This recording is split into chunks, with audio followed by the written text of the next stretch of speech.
Yeah. And as I mentioned, you can go to the link that I sent on Zulip, live.qnumerics.org. Everything that's in this file, as I'm writing it, it will be showing up also that link if you want to copy paste things in your own environment. The point today with this session is really to do a little bit of hands-on exercises with what's possible with state vector simulators.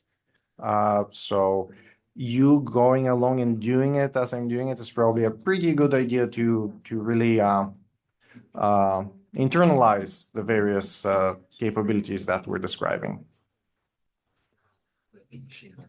And we'll start in about 2 minutes. Yeah, the same problem.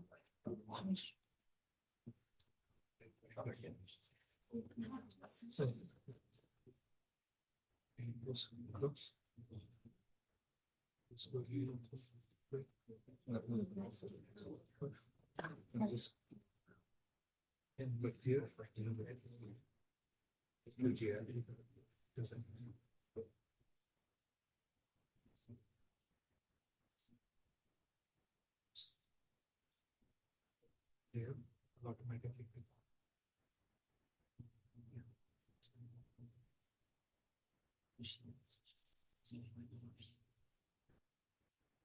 You can, but then you have to choose which one, which. Here, once you put down jail, then you press it.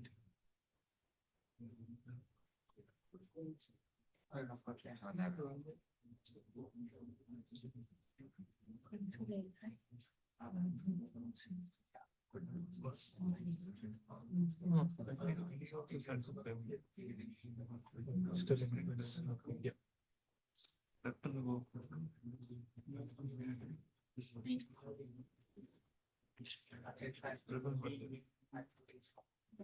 Yeah, that's So it depends on its.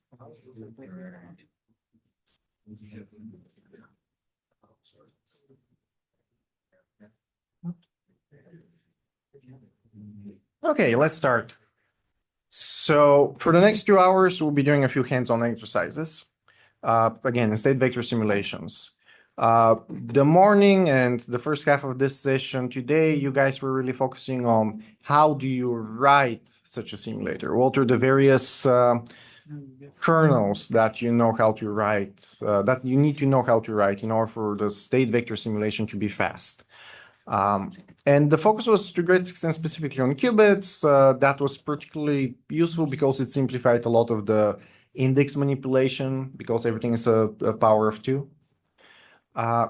Now we'll focus a little bit more on using such simulation tools.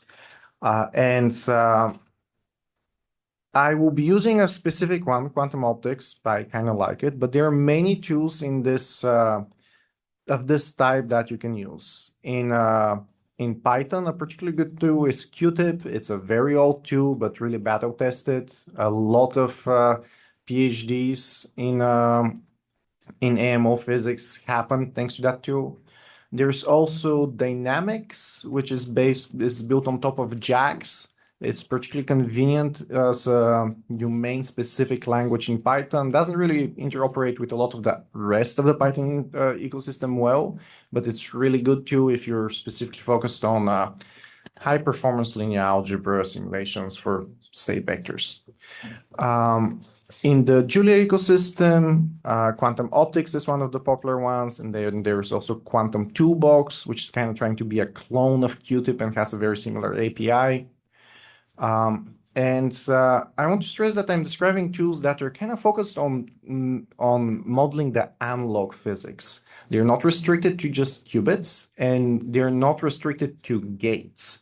Frequently, actually, you'll be modeling with these tools in terms of Hamiltonians and the continuous dynamics evolving a system. And these tools are also a little bit more focused on having access to the linear algebra objects behind the, say, the circuit simulation. Unlike a tool that's specifically focused on just circuit simulation, and that provides an API that looks more like what you'll get out of an actual quantum computer, where it hides the state vector. These tools are really meant for you to play with the linear algebra operations you can do on a state vector. To a great extent, these tools are fairly thin wrappers around a good linear algebra framework and around a good differential equation solver. And that's a place where Julia shines. The differential equation solvers available in Julia are really far ahead of the competition. So I particularly for that type of problems, especially with stiff systems and difficult to resolve time dynamics, I enjoy using that framework quite a bit. So today we'll focus on two specific exercises in this analog setting. One would be just some dynamics related to the Jaynes-Cummings Hamiltonian, so that we can study various ways to write this to solve the differential equation. In particular, we'll start with Schrödinger's equation, nothing too interesting there, but we'll be focusing also on how we can model open systems and how you have different trade-offs between accuracy and performance depending on the technique you're using to model the open system. And then we'll have a separate exercise that's focused more on the spectral properties of a Hamiltonian, and we'll use it to showcase the adiabatic algorithm, the quantum adiabatic algorithm, and when it falls due to lack of actual adiabaticity. And all the other competing tools I mentioned are just as good. Really, you don't need to worry about which one you're using. What you need to worry is more about whether you can judge the quality of such a tool. I'm mentioning these four because they have really the bare minimums that you truly should expect of any tool. When you're evaluating such a tool for use in your own work, whether it's quantum optics, whether it's QTIP, whether it's something else, keeping in mind that it really should have these fairly standard capabilities is a good way to figure out whether it will be productive for your work. So with that, let's focus on the first exercise. As I mentioned, you'll be able to track what I'm doing and copy paste code if you want at live.qnumerics.org. Let me know if that's crashing. And I guess first a question for you. Could I just get a raise of hands, folks that have heard of the Jaynes-Cummings Hamiltonian? Any Hamiltonian interesting to AMO physics, really. Okay, that's a good show. Please do interrupt me if something is unclear. Okay, with that, let's start. What I want to do really is just to model the Jaynes-Cummings Hamiltonian in a couple of different settings with different types of laws so that we can benchmark different approaches.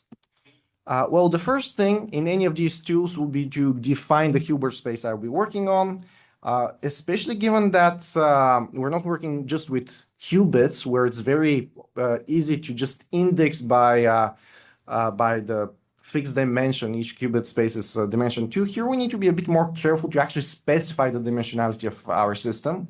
In quantum optics, in this particular library, I kind of like how it's done because you don't just specify a number, you add a little bit of semantics to what that subsystem is meant to represent.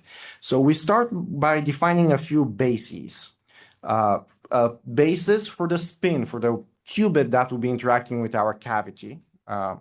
So spin basis 1/2.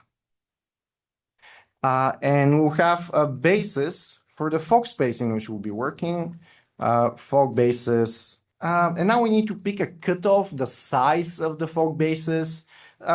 We won't be using some very highly energetic physics, so let's just have a cutoff of 5. This will not be able to represent more than 4 excitations. So we might see even how the simulation breaks at some point due to that. And the overall basis of our system will be the overall space in which we'll be working will be the tensor product of the spin space and the Fock space.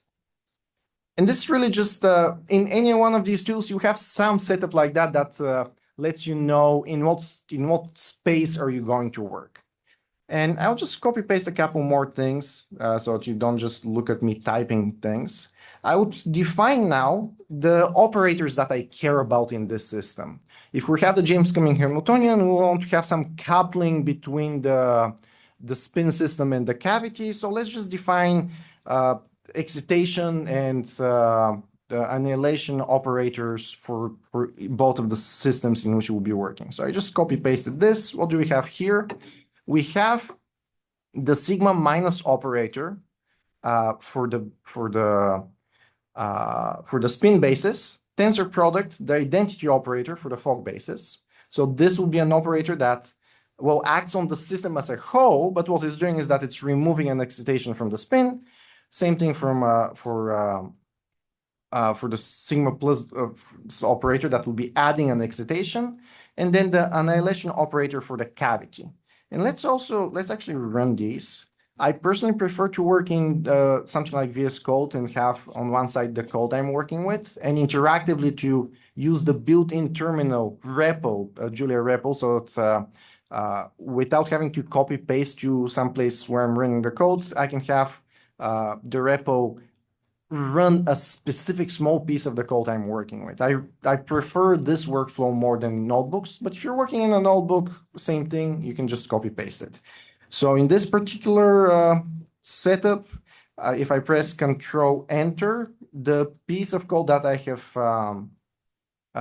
have selected will be executed in the terminal, and I have a couple of things being printed out.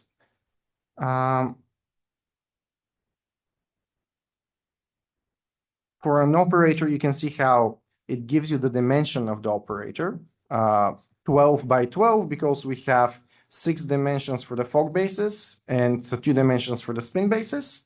And the nice thing is that instead of just giving you some large matrix that is doesn't carry any metadata with it, that operator with it contains a bit more information. For instance, it keeps the basis as a piece of metadata attached to the operator. And then, of course, it keeps the actual matrix that represents the operator in that basis. You do need to keep this information because that information tells you how to apply an operator only to a part of the system, if you want to act on only one part of the system. Or this operation also lets you know how to do a partial trace, where you're tracing out only a part of the system. So in any one of these tools, you'll be keeping that metadata somewhere. In QTIP, you keep it as a nested array of dimensions. Here, this is equivalent, but I like it a little bit better because it has semantic meaning. But there are trade-offs. For instance, if you have 2 bases that are kind of isomorphic to each other, that might be easier in QTIP, while here you need to be more explicit. It really depends on your workflow, which one you like better. And Quantum Toolbox, similarly to QTIP, just keeps the dimensions without a semantic name for the basics. Okay, and let's actually finally write our Hamiltonian.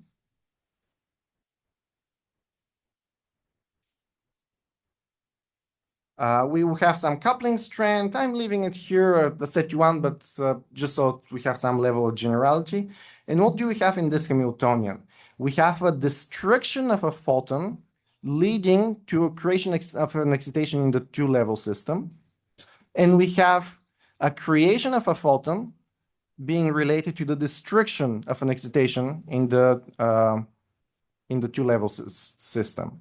And this nice Hermitian operator is a valid Hamiltonian. And all I want to do with this Hamiltonian is really just to model what it will do to some initial states. Well, with that in mind, let's also get an initial state. I'll have this psi0, which is the spin-up state for the spin basis, and the Fock state, the vacuum Fock state for the cavity part of the subsystem. I like using a lot of Unicode when I'm writing this type of mathematical code. Some people truly hate that. That's perfectly reasonable. There are issues with using Unicode in code. But if you want to introduce Unicode in your writing in your script, in VS Code, in Pluto, in a lot of these IDEs, you can do / and type the LaTeX character that you want and press tab for it to auto-complete. So that's how I'm introducing this Unicode. Okay. Yep. Oh, yeah. Slash underscore 0 tab, and it auto-completes it to a subscript. Just a warning, especially for the Unicode nerds here, the digits, they do have subscripts and superscripts. The Latin letters have the weirdest letters just missing. And the Unicode Consortium has repeatedly refused to add the missing letters. So if you start having some really nice subscripts and then you want to do subscript Q or something like that, you just cannot, because that symbol doesn't exist in Unicode. So it's a little bit of hacky if you want to be really into a ton of Unicode. The plus and minus, which plus? Oh, so. Oh yeah, same thing. Up, the caret for up, and plus. And a Unicode character for a superscript plus happens to exist. But again, these are Unicode characters. It's not arbitrary markup. So if you want something really general, you probably won't have it. Another question? Professor, is that an alpha or under the sigma plus? Sigma plus, it's an A. Yeah. Okay. Not alpha, right? Yeah, but if you want it to be alpha, that's fine too. It's just the name of the variable you're picking. Transport, the creation of photon. In Julia, this character, this operator, corresponds to taking the adjoint. So it works on anything that defines. So it's just syntactic sugar for the function adjoint. So I think we could have also not sigma minus in the same. That's true. I could have written sigma plus quotes, but that's kind of ugly. Yeah. Okay. And I'll get a couple of convenience objects from you as well. Quick question. Yep. In quantum optics, the tensor product symbol isn't defined, right? Don't you have to use tensor? In a lot of Julia tools, the tensor operator will be defined. This guy is also syntactic sugar for the function tensor. In Qtip, for instance, where Python has a little bit less support for arbitrary operators and Unicode, you need to use the expression tensor. But I find it more legible to use the Unicode expression. I get that. I just got an undef error. That's why I thought you have to use tensor. Okay. Did you do O time? Like Yeah, if you used import, the namespace might not be shared, but if you're using tensor should be present. Okay. Okay. And last thing before we start actually solving differential equations, let's make a couple of objects, functions, helpers that will be convenient when we're trying to visualize something about the solutions we're working with.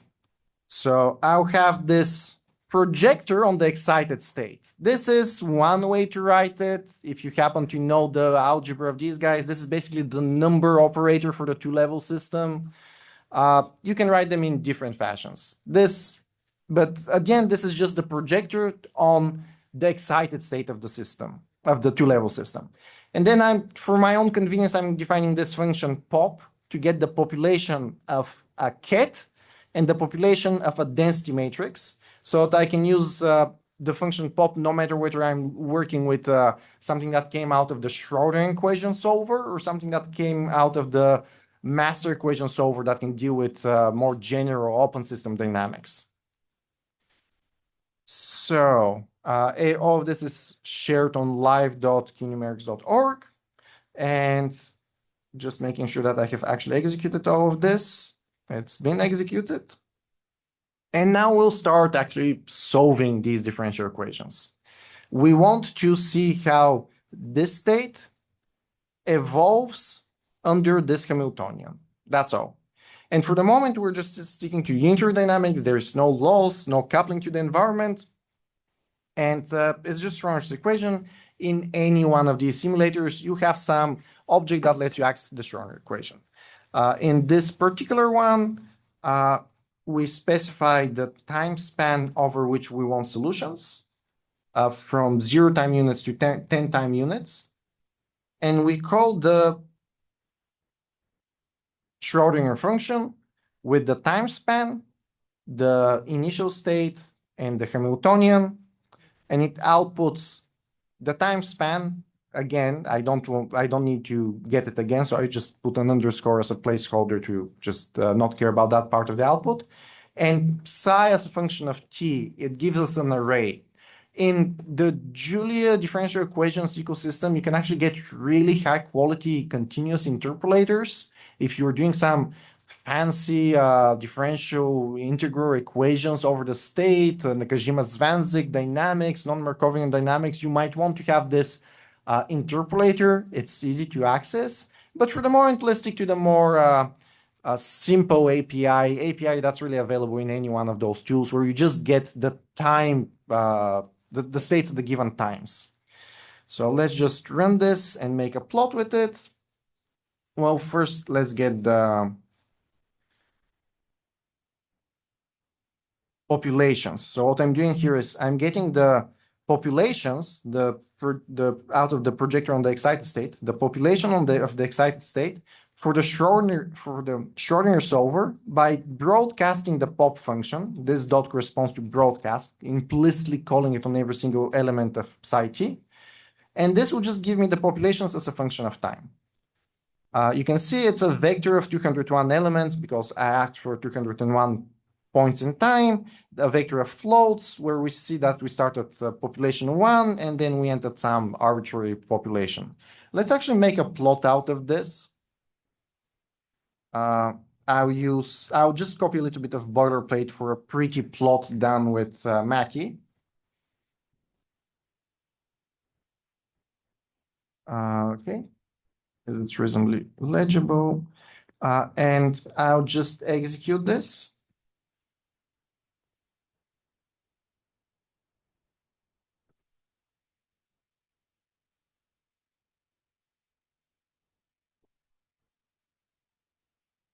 And it's here. I'll change the size for a second.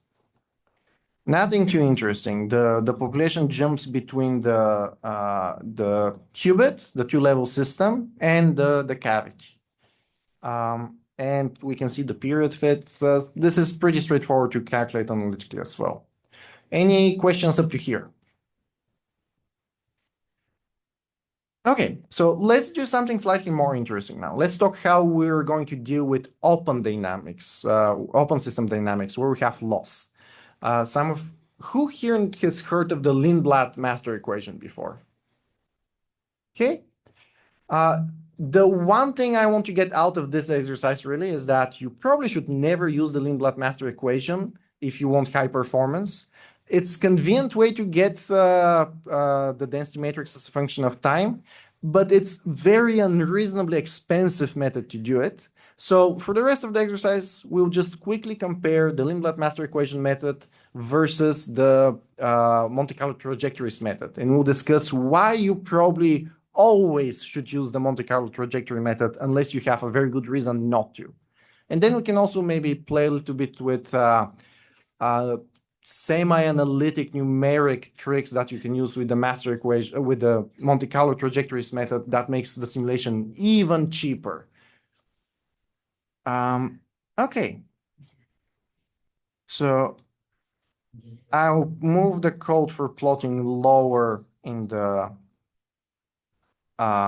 file, and I'll start working on the code from the Lindblad master equation.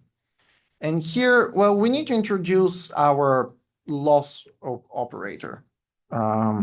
So we'll have this list of collapse operators, capital J, which is some strength, some rate of the loss, and the specific type of collapse.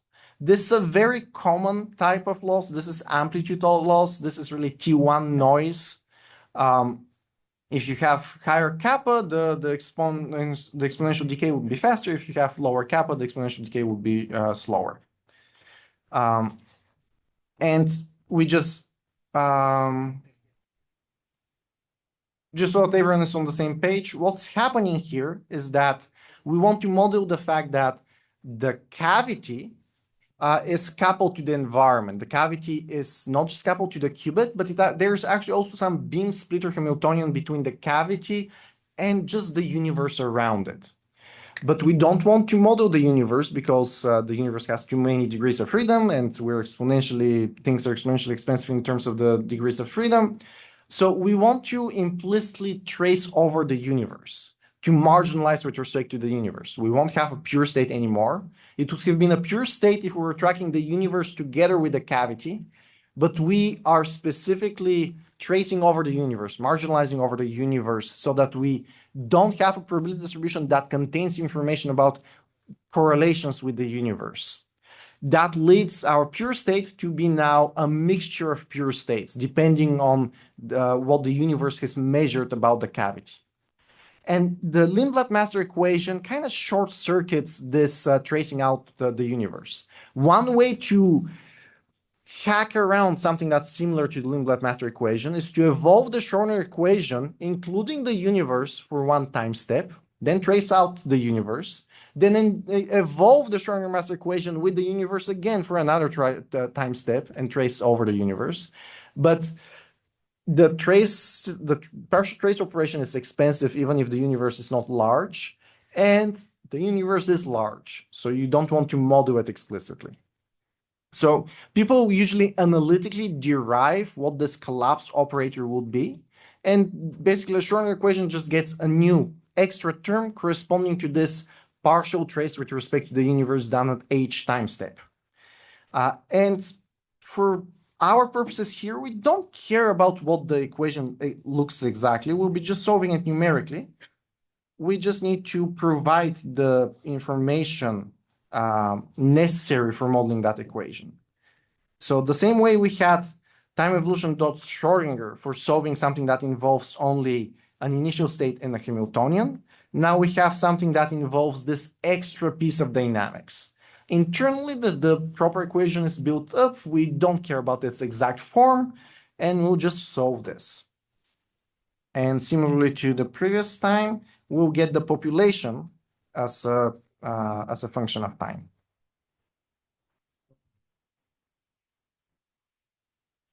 Okay, and while this is running, I'll go here towards the bottom so that I can have a plot that contains not only the Schrödinger solution, but also the master equation solution. Let's just add this boilerplate.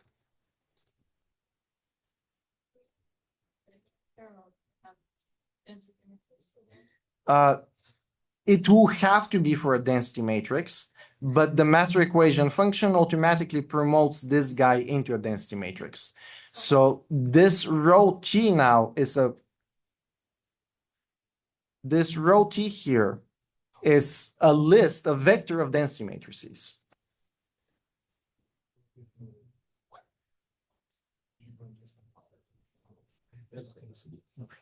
I see. Just a second. Able to get like if I run this one, it's like able to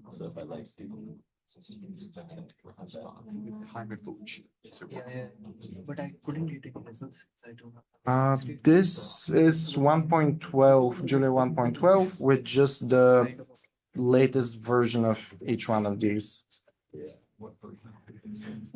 Okay, so let's just compare those two solutions, the master equation solution with loss versus this solution versus the Schrödinger solution. And let's just run this plotting code again. What I have here is that I have one lines plot for Schrödinger and one lines plot for master equation, and I'm adding labels for them so that we can also see an automated legend down the line. But this is what we have. Two things to note. First, the obvious thing that we have this decaying population. Another thing to note, we have slight change in the frequency of these oscillations, but I don't know, if you're working with a harmonic oscillator, even a classical one, you know that if you have some damping, the damping will slightly change the frequency of your oscillation. So that's something we're seeing here as well. We have these two effects. So at some point, we'll start benchmarking the Schrödinger solution versus the master equation solution.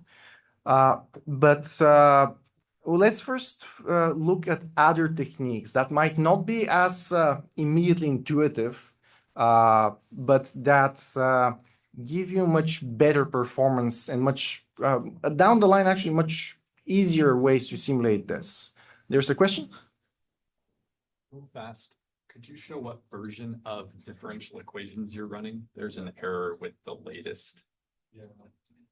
I see.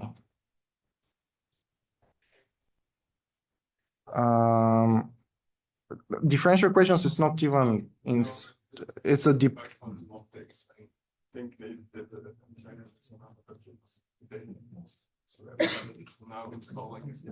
Oh, wow. They have a breaking change without a breaking version number? That's frustrating. Okay. Okay.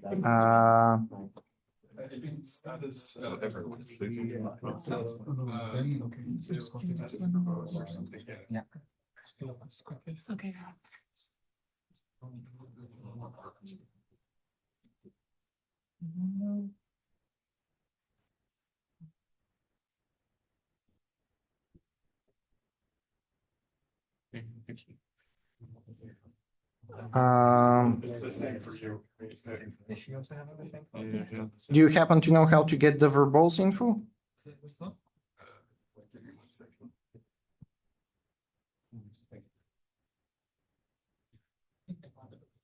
Yeah. Well, that's an embarrassing thing to happen on the day of a tutorial. -- manifest. Thank you.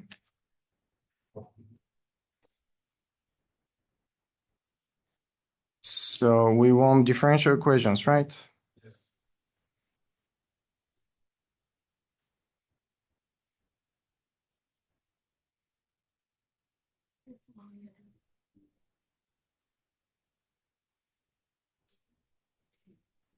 Ordinary differential equations core 4.3.0. Do you folks that are having issues have a newer version than that?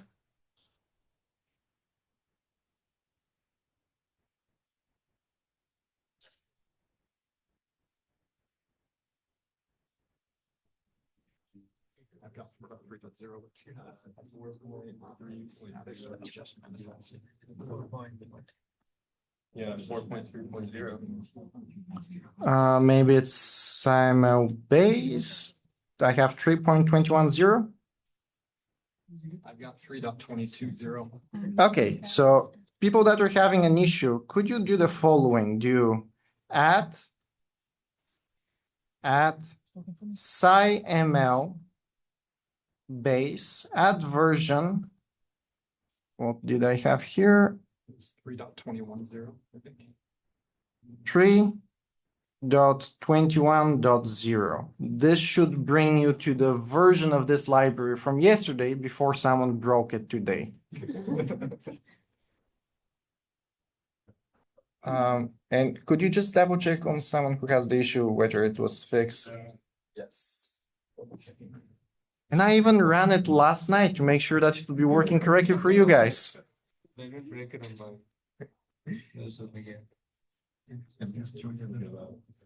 So just a show of hands, who's having this issue? Is there anyone who's actually running the examples and not having the issue? Okay, I wonder how come you guys are so lucky. Yeah. Maybe it's a Mac course. Yeah, there is a Mac issue. Yeah, because he also Using ran it. Ubuntu. Yes, ML base. It's not just a Mac, it is on a Mac. He's got 3.21. I think 3.21.2 is the one that came out today. Let's take 5 minutes if anyone needs a break, a cup of water while we're walking around to make sure that things are working for folks. It worked. Let's go. It's loading. It didn't immediately error, so that's good. Make sure that you also restart the repo. This was mentioned kind of on the side, but I'm not sure whether everyone heard it. You might have run this command I mentioned, add SciML of the specific version, but if you don't, Yes. Yes, On and the the console, yeah, and I what is did. the environment? This is global environment. This is a global environment. And what environment are you using in the VS Code? No, I swear shifted to. What was the Yeah, but version what that environment worked? is blue to run? Created on WSL. It's not Okay, happening. Yeah. Like you go to the VS Code where you're Okay. running. And I think we should also take a picture with raised hands of the people that had this issue, and I'll send it to Chris. The shift this morning. So who had a problem with this? Raise your hands high. Okay. I'll message Chris later. I don't know. I mean, it's not what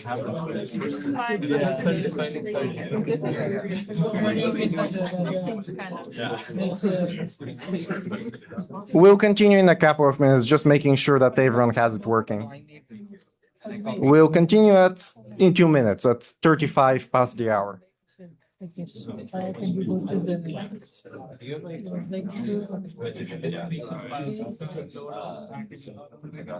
no, it's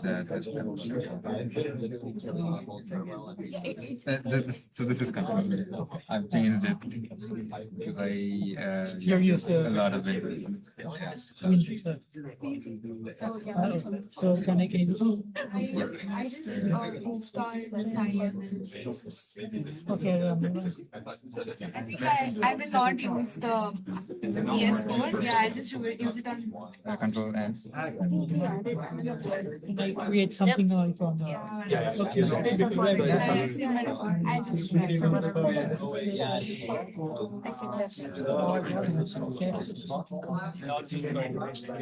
They can all figure out what's happening.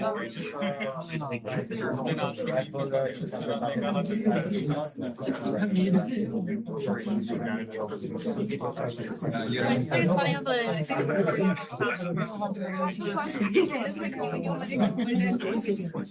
just created it using.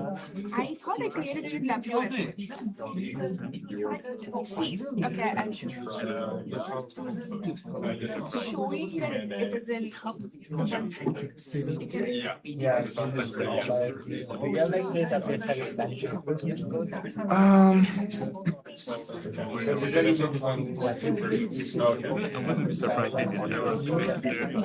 Yesterday when I was trying to install QNumerics, right. Stefan came and like put on WSL. So I installed WSL yesterday. Try that one. I already used the WSL before. Less than that. What's the area? Physics, time evolution, where I think Version core. and then collapse operator applied on that, and what is the big idea? Dependency cover. But there's so much physics I didn't understand. No, that's weird. You have someone? I just want to.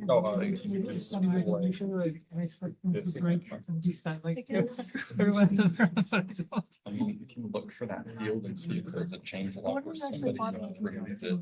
Yeah, I got it.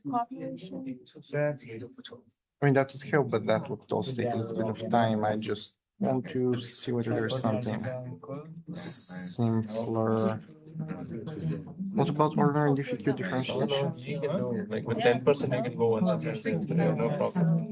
I think I can do this session. We can also do that for crypto mining at the same time. What about ordinary difficult order arcing? So like you started when it was yesterday, it doesn't have to plug in. So it looks like you've got a Yeah, but that one shouldn't matter. Hey, I think it worked. No. They're usually good about that. Ordinary differential You could share 710, we check that, user right? set No, he get, yes, ordinary differential, yeah, pretty much. Yeah. Yeah. Well, I think I just Ordinary differential. He also did. I also did. and it didn't work for me. Oh, there we go. Just ordinary difficult. No, it didn't. Still free It's on the way. Right core now. Anyone that had the problem that doesn't have the problem anymore? Like it's not fixed for anyone? Still. Wait, I thought you said, We spoke to. wasn't it fixed for some people? It is for him, it is. Yeah. I think it just worked So then- for some people. Oh, You need one of the other. You know what? I'll just share the manifest with you guys. So please do the, if anything, that's maybe a good lesson in reproducibility. Let's do that. So here always have it up. I have this project.toml file, which will be the same for all of us. And I have this manifest.toml file, which is slightly different because I installed things last night before breaking change was sent somewhere. And whenever you're sharing a piece of code where you want perfect reproducibility, especially for scientific purposes, you won't be sharing the project.toml. You'll be sharing the manifest.toml because that file completely defines your system. Exact versions of every single dependency. In Python, that used to be done with something called the freeze.txt file. It was not super reliable because it didn't actually track every single version of everything you've installed. But recently with UV, it's really beautifully done as well. So pretty much in any modern programming language, you have access to some equivalent of manifest.toml. So what I'll do is I'll share that on Zulip. And you can download it. I can try it out. Don't say the name. Here is All right, but just start another, have do it more on site. options available Maybe than destroy we have. everything or keep picking. So I think if we upgrade this one, it might be. I think it's the opposite. The problem is that the upgraded one is the one that is breaking changes. So we are like forcing it to be the old one. This whole thing.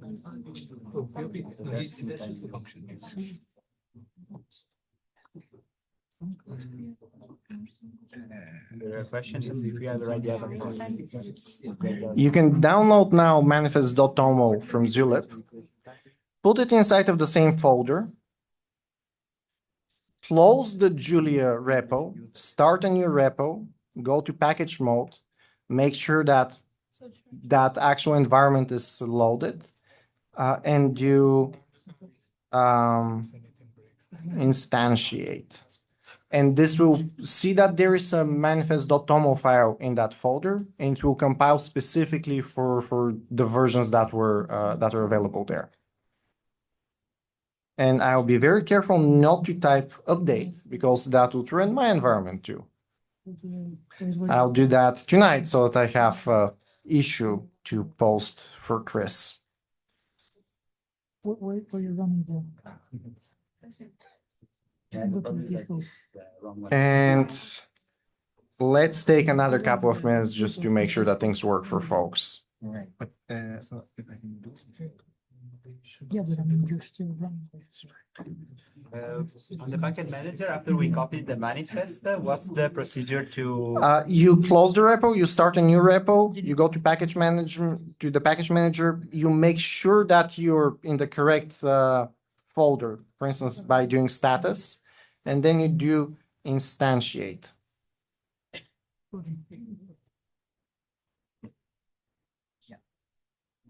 Let me see it.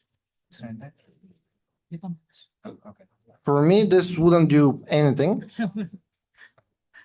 Over here. We need to activate first. With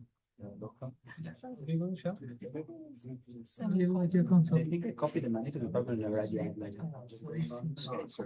So you don't think I activated? Does it Otherwise, environment activate? you're running is the global environment. So now that you're kind of this way one time. So now. This is the right manifest, I think. No, it's just Where is the whole thing saved? Yeah, it's just this one. What size? What folder are you saving this manifold? Over here in UMass. So now it's creating a project that doesn't stop. I downloaded the mouse. Go to the terminal. Yeah. Just begin like the whole thing. This is the manifest again. No, So you have to replace that one. No, I don't think so. it's in documents. Junior. Can you give CV to the? Okay.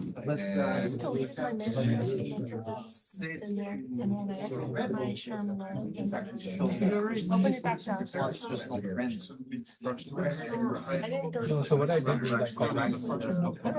Oh, no, I didn't. Not delete the project. Okay, I can just. You can press start. Okay.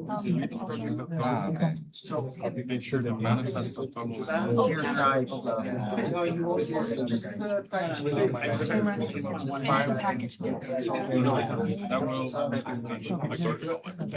Just want to make sure that the last thing that is actually the figure object.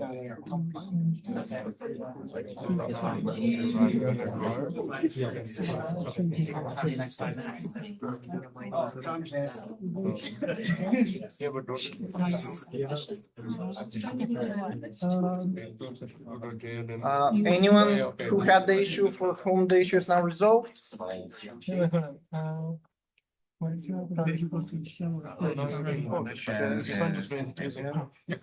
Through that info folder. You don't have to practice. Yeah, but that's Yeah. what is the file? The file that I'm running. And you have to close this. Backspace. Just backspace. Exit. Wait, no, that's not the Yeah, okay.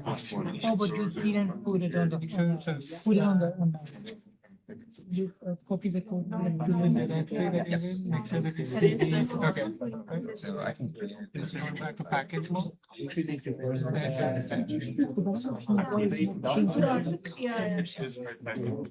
Once this will happen, Okay. I wonder why. because you have to restart that app, like after you delete the project, you have to restart that app. Which This will now switch to this one. And now you guys have Order the permit. just can't handle without restarting. like the restart and arrival. Follow as the old. There you go. Okay, but then if you go into this. Yeah. And y'all just your students. Actually, I have. So the problem is that He won't poke a valid Android. this is not supposed to. Well, he tried to. Yeah, it's, still not working. The manifest. It always Yes. happens. Yeah. I think for Same some error? schools it becomes more likely. Not try it again. That's also part of the experience. So Yeah. no worries. After I installed that, restart the VS Code, load the environment. Make sure that it's in this environment. And then if it still doesn't work. This is your. And then I want to do the activate. That's when I can just go in and run normal. It's definitely not using Those, that one. the status of it.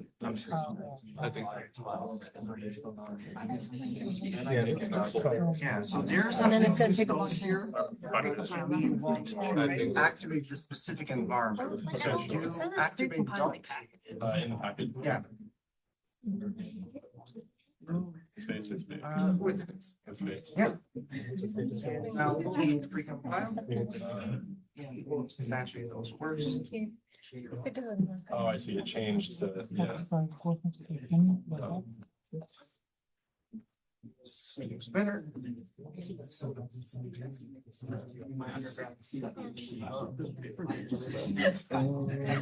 So one thing to mention, and again, that's really goes for any language you're using. When you're setting up a work environment, make sure that you have some level of isolation between the various environments. For instance, here, if I go to the package manager, it's in the folder called QNumerics, a project called QNumerics. It's not my global environment. If I just start a terminal and open Julia in it without anything else and go to the package manager, it's the global environment. If I put something in the global environment, I don't know how to interact with anything in other environments. And if I have multiple things in the global environment, now it's difficult to have varying versions of separate projects.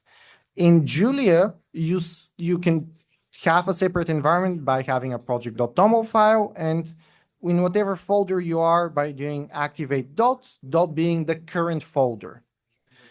So whenever you're doing something with a given manifest, make sure that you activate the folder in which that manifest is. In Python, you can do the same thing with if you're a conda user, which has been popular for the last decade, but really I would suggest using UV. It provides the same type of separation for something in Python. And if you're using other languages, you probably are familiar enough with them to know how to do that. But this principle, both in Julia and Python, in any other language, it's really important to be very anal about how you keep your environments separated. No. Oh.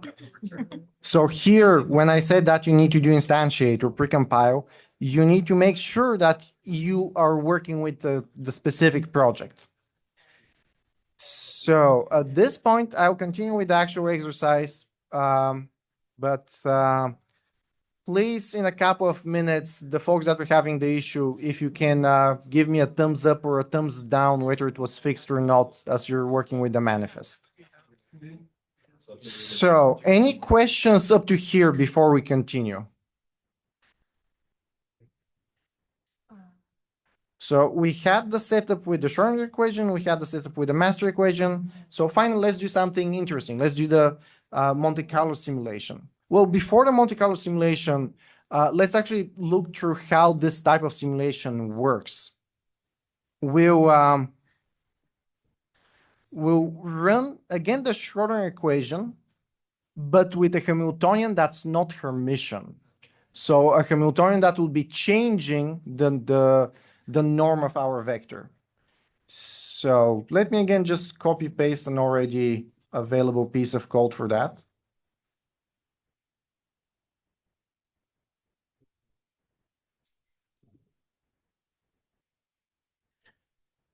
So now, instead of having the Schrödinger equation with a normal Hamiltonian, with a Hermitian Hamiltonian, instead of having the master equation with that same Hamiltonian and a collapse operator, I will have a non-Hermitian Hamiltonian, a Hamiltonian that contains the default Hamiltonian with which we started, and something that is not energy preserving, not norm preserving.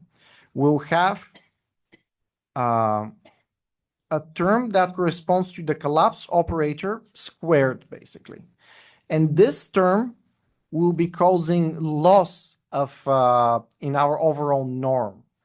We have an exponent of the Hamiltonian of I times the Hamiltonian for our unitary revolution, exponent of I times something with real eigenvalues will be leading only to rotations in phase space. It won't be leading to change of norm.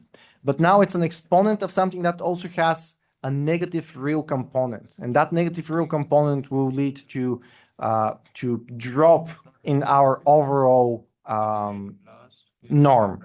So internally, in most Monte Carlo simulation toolkits, this is the simulation that's actually being run. It's a Schrödinger equation, but with a Hamiltonian that has this part that doesn't preserve the norm. Why does this part matter? Because this change in your norm, this term here, this change in the norm caused by this term is related to the probability of the environment performing a measurement, the environment causing a jump operation. So a Monte Carlo simulation will be simulating this guy, and at each step, we'll be checking how much was my norm changed, and then it will be randomly deciding whether to perform a jump or not. So it's a stochastic simulation. Each time you run the simulation, you won't get the same result. You need to run the simulation many times in order to sample the behavior of the system. And for the moment, we're just going to do the main track of that simulation without simulating the jumps. Why would we want to do this technique generally? Like, it looks more complicated, it looks much more difficult to interpret if you're already familiar with the notion of density matrix. But notice the object with which the master equation is working. It's working with a density matrix. While here we're still working with a vector.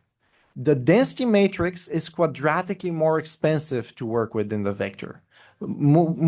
Applying the Hamiltonian, the propagator to the density matrix would have a cost corresponding to working with an object of size 2 to the 2n, while working with this object is just 2 to the n.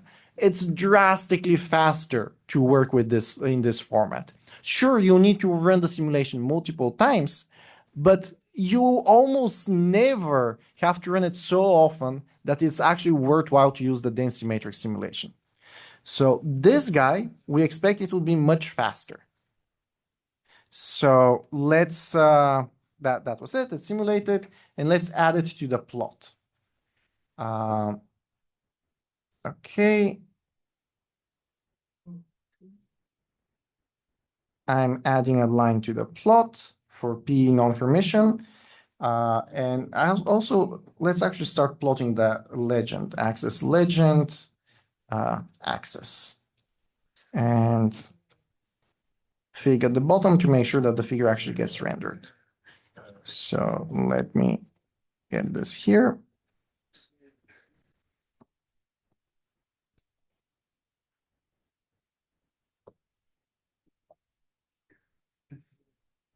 Did I do something wrong? Oh, no, it's here. Okay, so we have the Schrödinger equation with no loss, the Lindblad master equation, and the Schrödinger equation with this non-Hermitian Hamiltonian that contains the same collapse operator that the Lindbladian master equation had. And you can see that we do observe that the frequency has changed in the exact same way. So we start to observe already the effects of the loss. But given that we're not having the complete model yet, we're not modeling the actual jumps that are necessary in a Monte Carlo simulation, we don't have the entirety of the dynamics. Of note, though, let's go back to the definition of the pop function I'm using in order to plot these results out of the state vectors. Notice that for the pop function, I'm already normalizing. And if I'm normalizing, I'm not actually seeing the entirety of the effect I was talking about. I'm not seeing the effect of losing the norm. So let's have another pop function, pop not norm, where I'll just delete this term. And here I would add yet another I'll add yet another evaluation for the non-Hermitian Hamiltonian version, P non-Hermitian, and N for not normalized, pop not norm. So apologies for the flipping up and down. And I will go to the plotting code, and I will add line style dash dot dot dash. Let's just do dot. Dot should exist. P non-Hermitian and N, and I'm calling it no Hermitian with no jump, not normed. So let's run this whole thing again.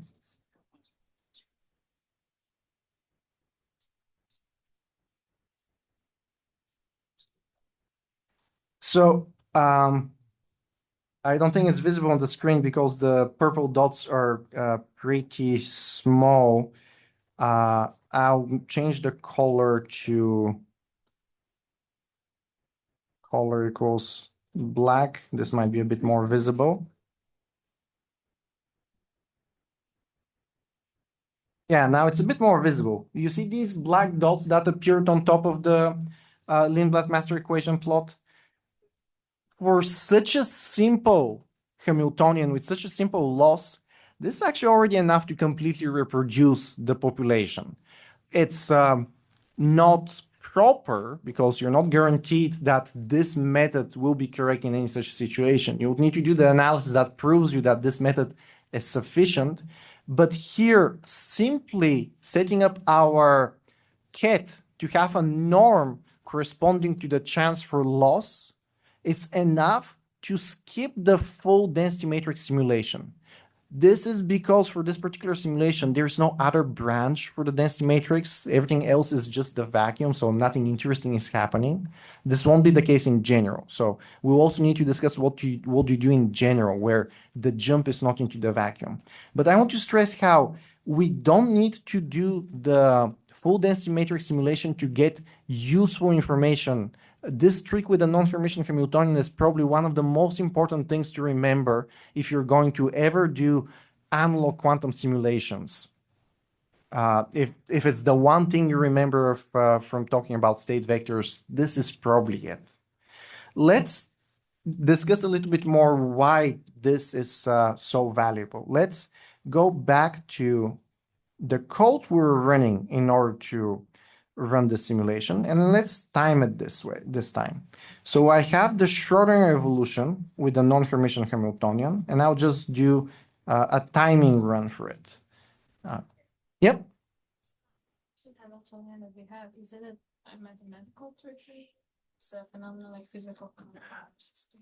I mean, that's a bit of a philosophical question. I would say the universe is purely based on math, so there is no difference, but that's not a helpful answer. So maybe something that's more in the spirit of your question is, there is a proper way to prove that this type of dynamics with the non-Hermitian Hamiltonian lead to physical observables that are the same as if you were running the master equation.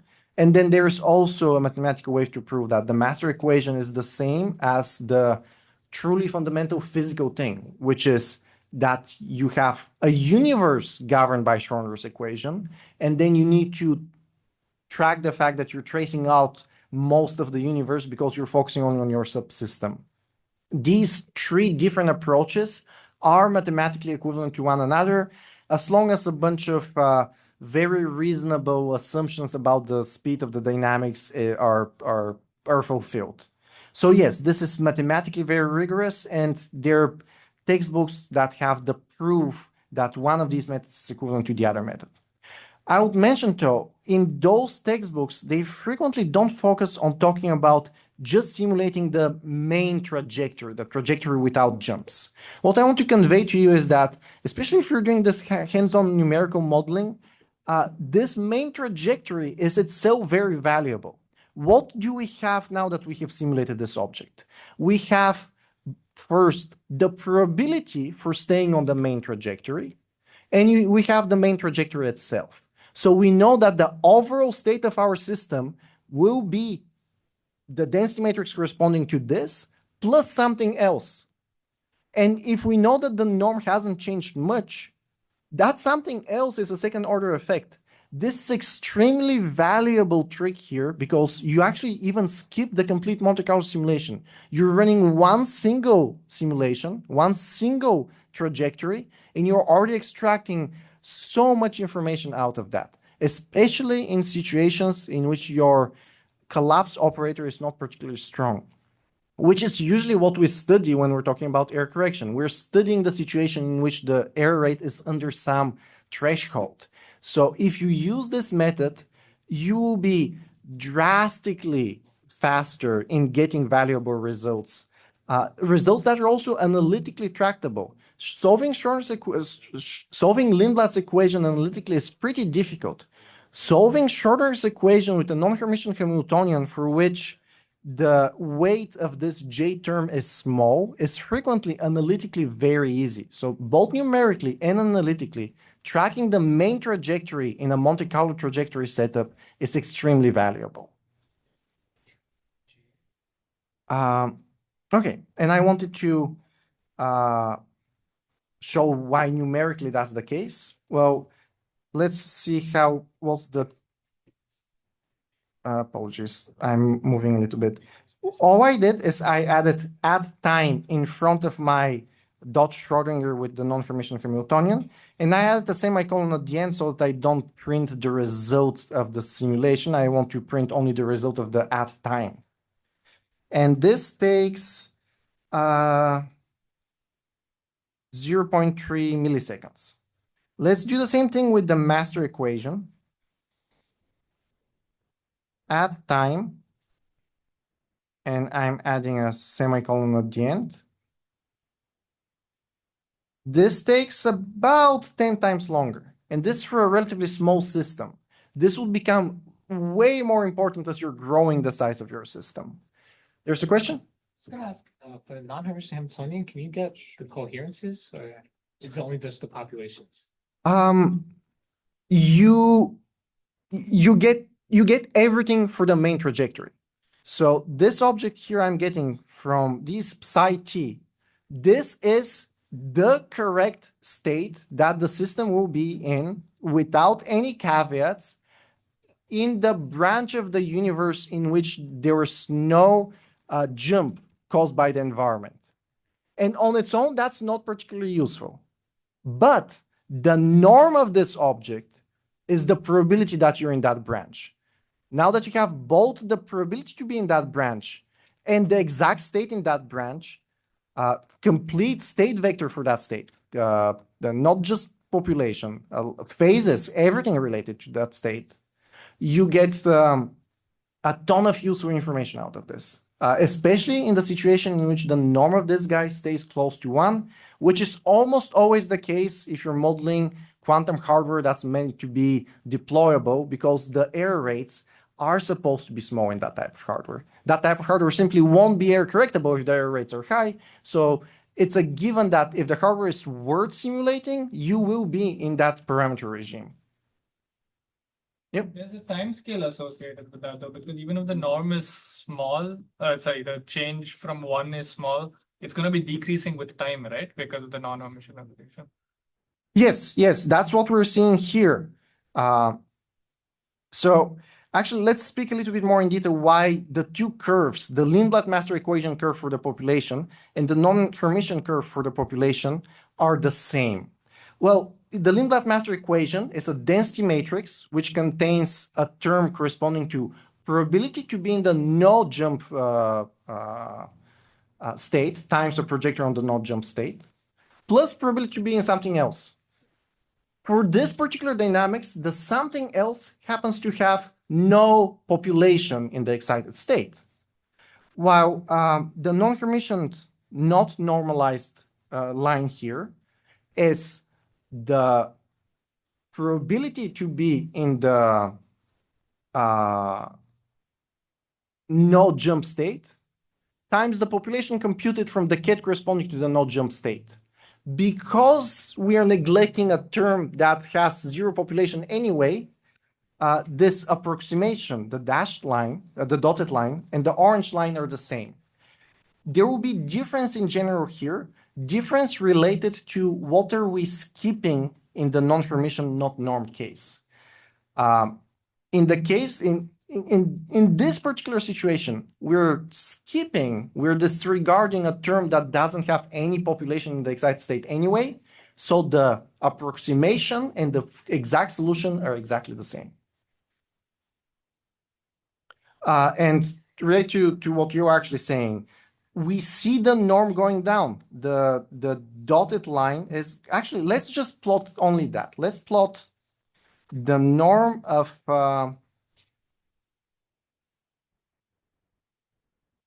this guy, not the population, but the norm as a whole. I'll add this as well. So here I will do norm non-Hermitian and n. Yeah, just norm non-Hermitian, and I want the for each of these guys I want the norm. So what's that? It's abs squared of this. Let's run this. That doesn't exist. Maybe it's just norm. Maybe the norm exists. Norm exists. And let's plot that as well. I'm adding it here. And I'm calling this, I called it norm for the non-Hermitian version. And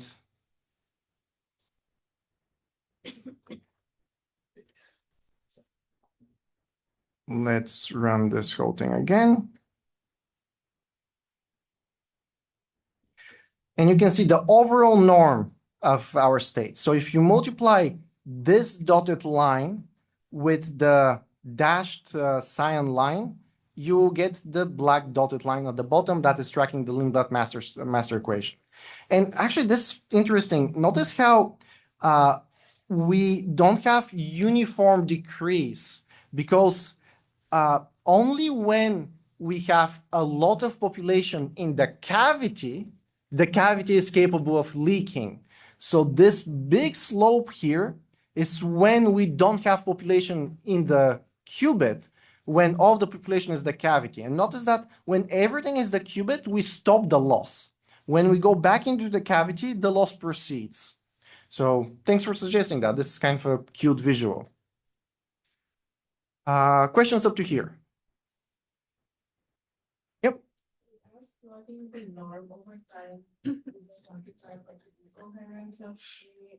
It's a quantifier for the probability that the environment would cause a jump.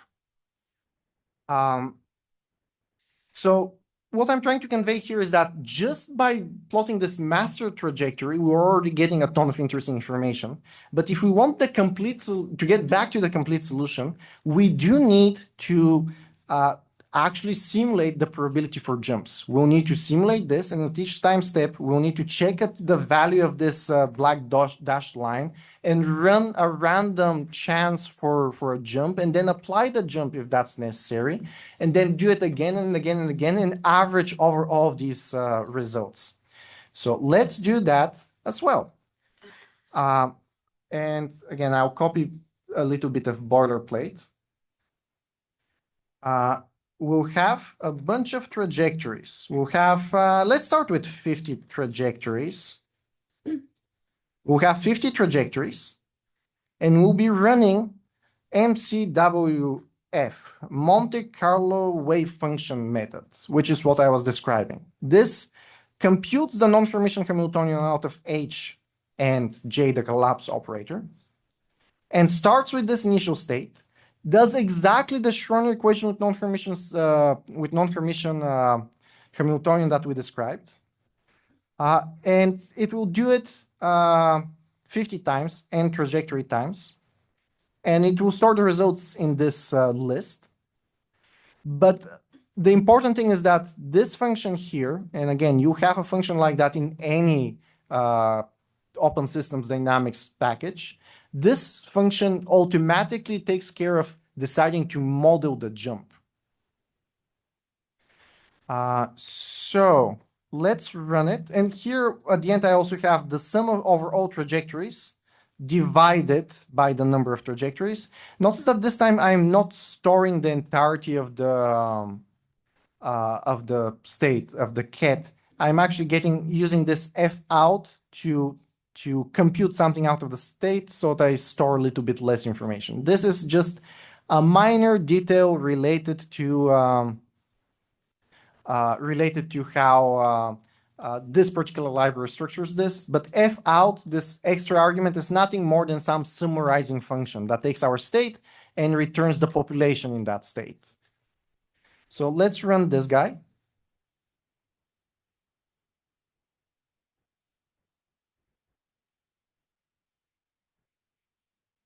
And let's look at what P Traj is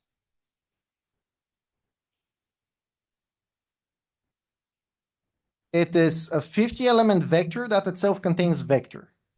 So this guy is all 50 trajectories stored one after the other. And let's do some plotting, which again, I'll copy paste some boilerplate for that. This boilerplate is slightly more messy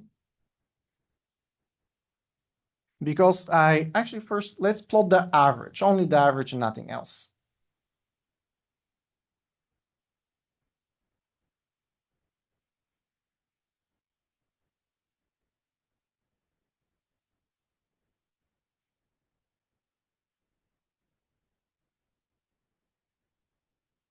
We have this dashed line here, this new dashed line, dotted line.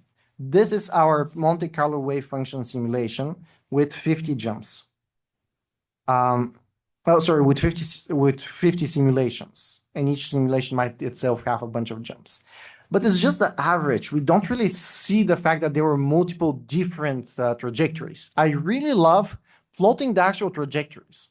There's another value to plotting the actual trajectories because frequently in an experiment, you'd have access to measure something about the population directly without average. You need to measure the experiment multiple times to do the averaging we are kind of implicitly doing with the Lindblad master equation. So if you model the actual trajectories, frequently you would have something more representative to what the experimentalist would be seeing. So let's do that as well. So all of these are a line plot on the axis with our t-span and the thing we're plotting. But now I actually want to plot all the trajectories, maybe somewhat semi-transparent, to see what they look like.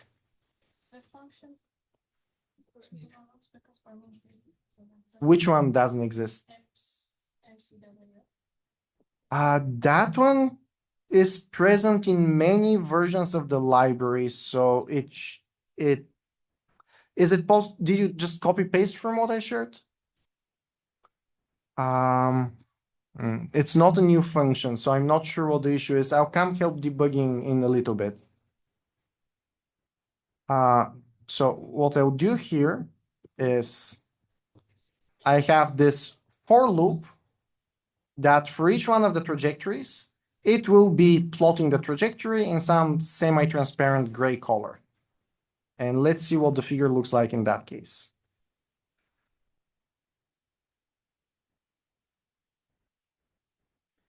That's not super visible on the screen, so I'll make the thing less semi-transparent.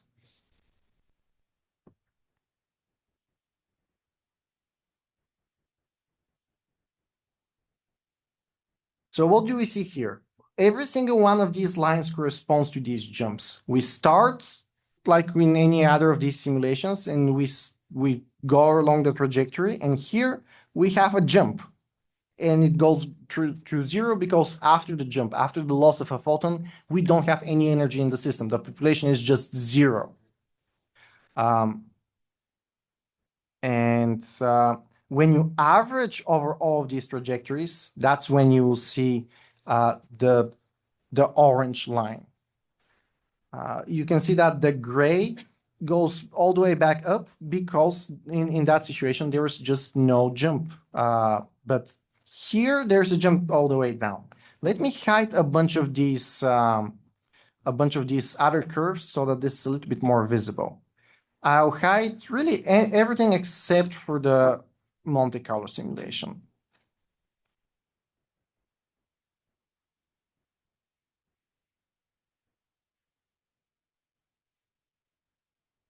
And I'll do fewer trajectories so that it's a little bit easy to distinguish them.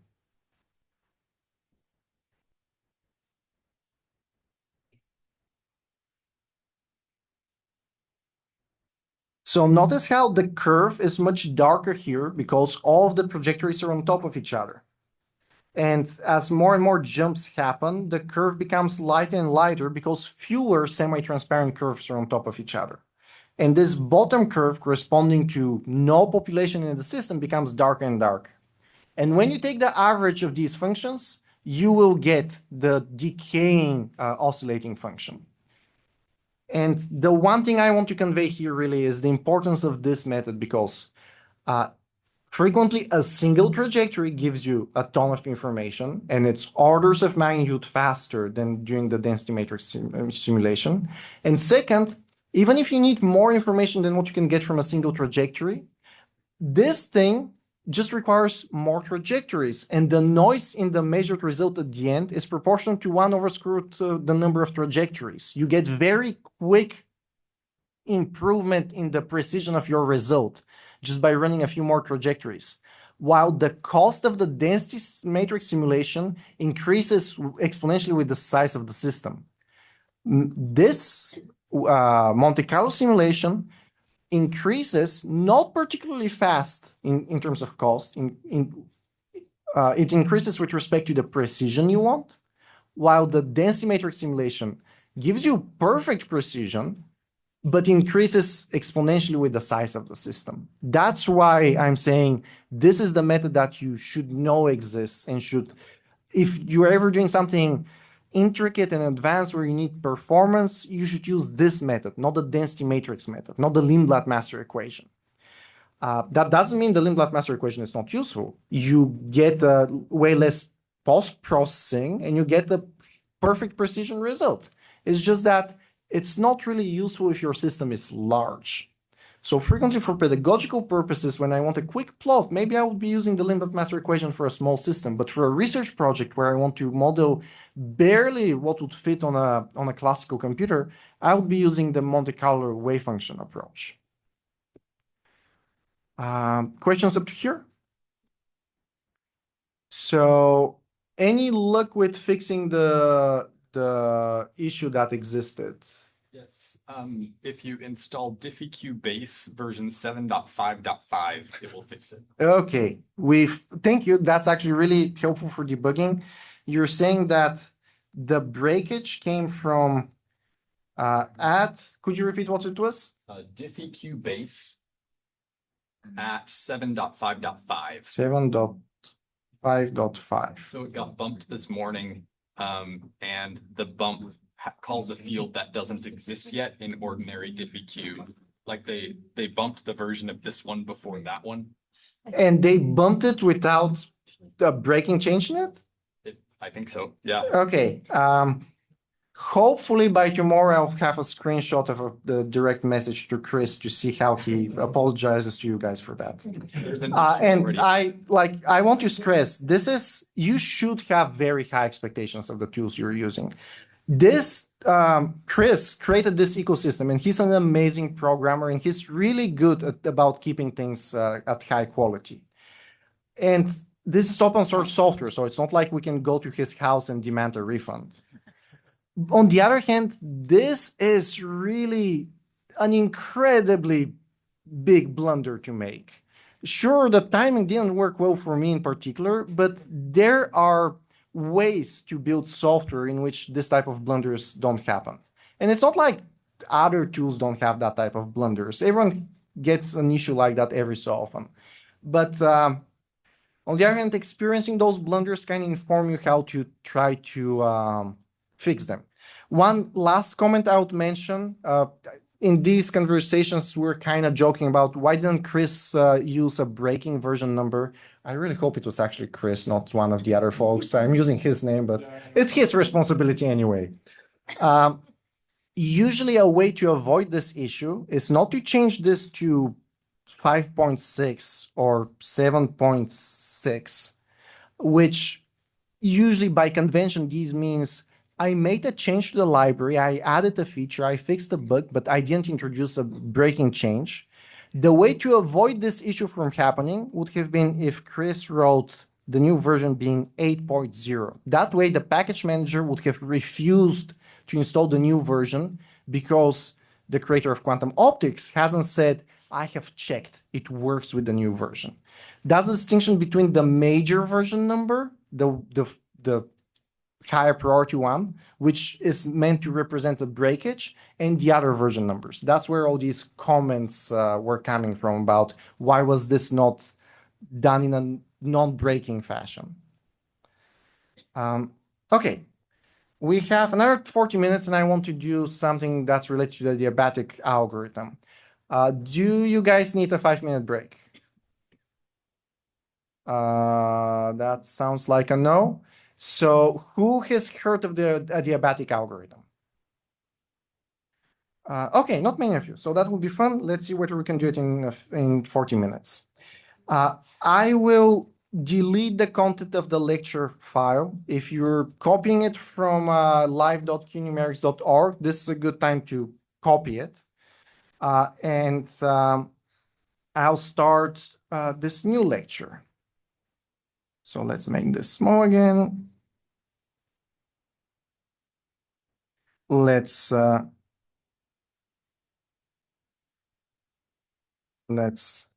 clean this so it looks nice and pretty, and let's empty this file. And I'm saving it. It will disappear from the web page. Okay, it should have disappeared now from the web page.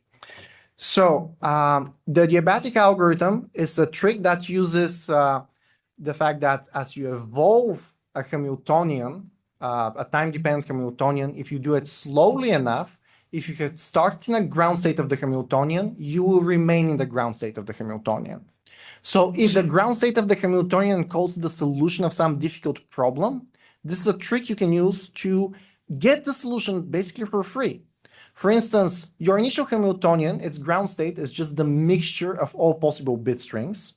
That's a very easy Hamiltonian to create. We'll show it. And then you slowly transform that Hamiltonian, you interpolate that Hamiltonian into a Hamiltonian for which the ground state is something interesting and important. Maybe its ground state is representing a molecule that's important in drug discovery. Or the example that I'll be using here, the ground state represents the solution of some combinatorial problem. And combinatorial problems are a really nice way to make a NP-hard problem. So this is a situation in which initially quantum computing was suggested as a tool to attack this type of problems. It doesn't solve NP-hard problems efficiently, but it's yet another optimizer, another optimization algorithm that can be used as a heuristic to try to solve these really difficult classical problems. And we'll focus specifically on such a type of problem. So I'll copy a bunch of stuff again. So we want quantum optics and Hiromaki, and we want our SAT problem. SAT problem means satisfiability problem. It's, for me, difficult to pronounce word. It's a problem in which you have a couple of Boolean variables, and you want to find values for those variables that obey a couple of Boolean equations. It's really solving a system of nonlinear Boolean equations. That's what a SAT problem is. So here, what is the SAT problem that we want to solve? We have three classical Boolean variables. We have the Boolean variable x1, the Boolean variable x2, and the Boolean variable x3. And we have a bunch of equations that those Boolean variables need to obey at the same time. One of the equations is that x1 or x2 has to be true. Another equation is that x1 or not x3 has to be true, and so on. And here we have 5 equations. And this is just some ad hoc way in which we'll be encoding these equations because I want to build Hamiltonians out of these equations. But basically what I want to show you is that this system of equations can be encoded in a Hamiltonian such that the ground state of the Hamiltonian corresponds to the basis vector that is the solution of these guys. The basis vector would be the basis vector excited state, tensor product ground state, tensor product excited state for our 3-qubit system. That would be the ground state of our Hamiltonian. And I will show you how interpolating from an easy to start a Hamiltonian where we know the ground state to this final Hamiltonian where a priori we don't know the ground state will give us that ground state for free. This is the quantum adiabatic algorithm, also the precursor of algorithms like QUAWA. This is the set of algorithms that are of great interest when we're talking about quantum computers used as optimizers. In many ways, it's what D-Wave has been trying to sell. But I will use this example not that much as a tool to show you how to simulate quantum computers, rather as a tool to show you how to deal with interesting spectral analysis of Hamiltonians. It's just that it's a Hamiltonian that's fun and interesting. So, well, let's start by, again, I'll copy paste a few things just because we're running a little bit out of time and I don't want to spend a lot of time just typing stuff. So this is 3 variables, so we'll need 3 qubits. We have n equals 3, spin basis of 1/2 spins, our qubits, and then we have a tensor product of n 3 such bases. So this B would be representing the space of 3 qubits. And I have something that will be giving me projectors because I need to build the Hamiltonian. The Hamiltonian for this system will depend on the system of equations. Basically, the way you use the quantum adiabatic algorithm is you have the system of equations, you translate the system of equations into a Hamiltonian where you know that the ground state will be the solution of that system of equations. You don't know what the ground state is, and then you use the adiabatic quantum algorithm to find the ground state.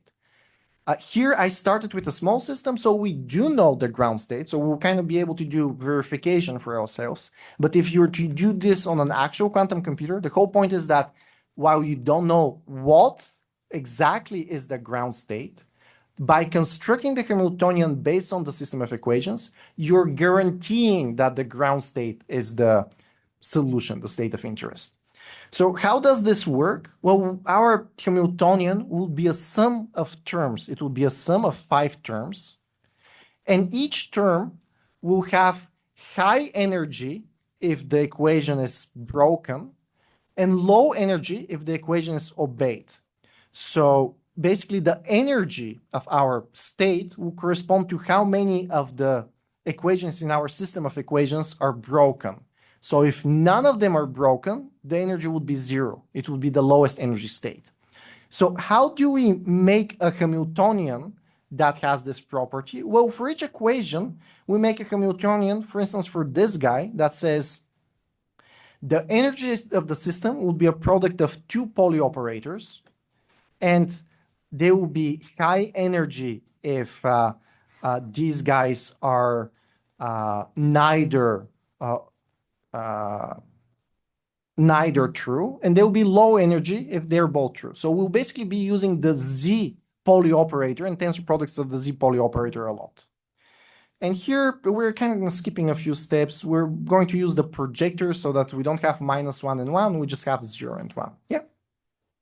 So will the explicit be even neither of them are true? Either of them are not true. Or a superposition of one of them not being true and the other one not being true. Yeah. Okay, so we have this guy. Let's see, did I run everything? So this will be giving us our Hamiltonians, our Hamiltonian terms. One will be building them out of this. One term will be corresponding to each one of these 5 equations. So our Hamiltonian will be a sum of 5 Pauli products. And I'll stop here with the quantum stuff and just copy paste an exponentially expensive brute force classical solution.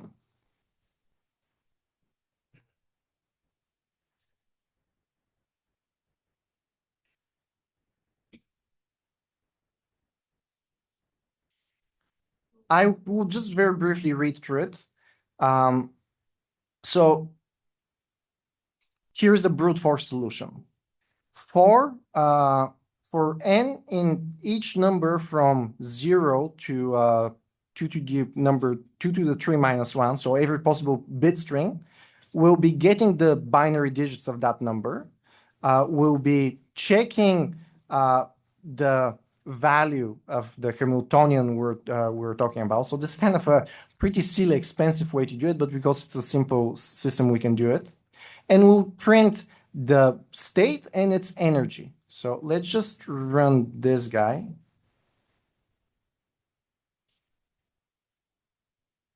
Oops, I haven't executed everything here.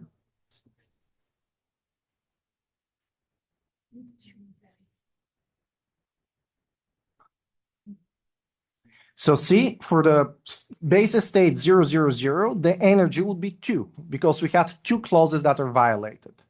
While for the state 1, 0, 1, the energy would be 0, because we have fulfilled all clauses. So now, instead of brute force enumerating every single one of these exponentially many bit strings and computing the energy, what we'll do is we'll interpolate from some initial state to some final state, from some initial Hamiltonian to some final Hamiltonian. And we'll use the Adiabatic theorem, which states that if you slowly vary a Hamiltonian through time, the state of the system, if you started in the eigenstate of the Hamiltonian, you remain in an eigenstate of the Hamiltonian. It's a really neat trick to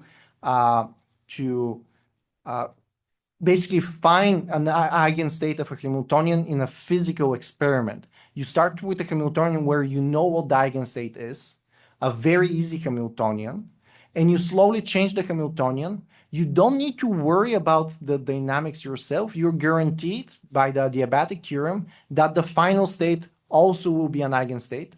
So if the final Hamiltonian is a Hamiltonian for which the ground state is an interesting state, you just got the ground state for free. So let's look again at the Hamiltonian. So we have the penalty.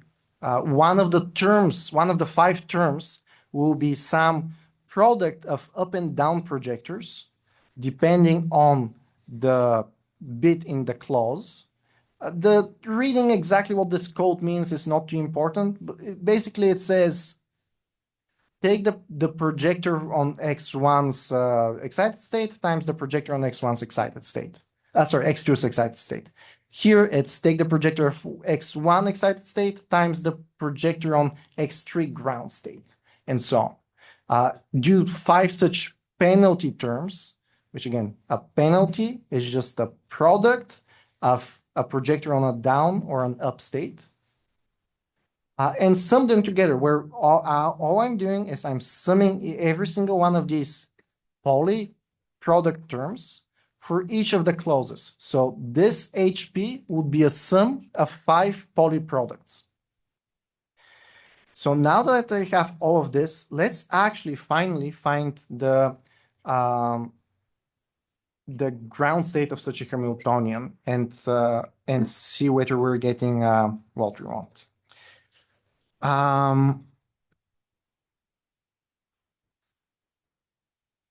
Well, let's do the following. Let's start with something relatively simple. I'll do it here in the repo.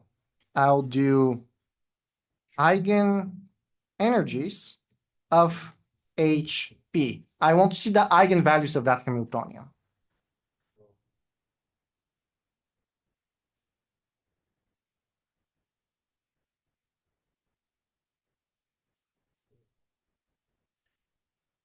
This is surprisingly slow. Oops.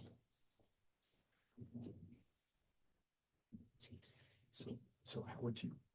Okay, eigenenergy on HP didn't work because I don't have the package for diagonalizing sparse matrices, so I converted it to dense HP. So it's a dense matrix. And we can see that the eigenenergies are indeed 0, 4 different 1 energies, and 3 different 2 energies. So I have an eigen subspace of dimension 1 with a 0 eigenvalue, an eigen subspace of dimension 4 with 1 eigenvalue, and an eigenspace of dimension 3 with eigenvalue 2. And if we look back at this guy, indeed, 1 of the basis vectors has an energy 0, 4 of the basis vectors have energy 1, and 3 of the basis vectors have energy 2. So this trick works, but obviously on a classical computer, making an exponentially large matrix and then diagonalizing it is worse than the brute force search method. So we'll be simulating what the quantum computer would be doing. So the quantum computer will be starting with some easy Hamiltonian for which it knows what the ground state is, and it will interpolate the Hamiltonian into the Hamiltonian that has this interesting property. So I will first start with the Hamiltonian that is easy to diagonalize. So this Hamiltonian looks messy. I'll explain it briefly. It's a sum of terms for which the identity operator minus sigma x on qubit number I is embedded in our space of 3 qubits. So what is this Hamiltonian? It's little more than just saying I minus x on qubit 1 plus I minus x on qubit 2 plus I minus x on qubit 3. And this Hamiltonian is nice because its its ground state is a mixture over, it's a superposition over all possible bit strings. It doesn't need to be this Hamiltonian. I frequently actually prefer to work with the Hamiltonian. For me, this Hamiltonian is a little bit easier to think through because I know that the ground state would be plus tensor plus tensor plus. And if you have if you express plus tensor plus plus tensor plus tensor plus, if you express it in the computational basis, it's just superposition of all possible bit strings. For me, this is a little bit more intuitive to work with. But for analysis purposes, for other folks, I mean, this is lower weight. You don't need high weight poly operations. This is physically more easy to implement. So let's stick to this guy. That's what is written down here. Identity operator minus sigma x on a given qubit, QB, on the ith qubit, embedded in the overall system. So it will be a sum of 3 terms because for us, n is equal to 3. It would be a sum of this guy on qubit 1, same guy on qubit 2, and same guy on qubit 3. And we'll have a Hamiltonian that's time dependent now. A Hamiltonian H function that starts with s equals to 0. It will be 1 minus 0. It will be mostly HD. And when s is equal to 1, this term will disappear, and it will be only this term, HP.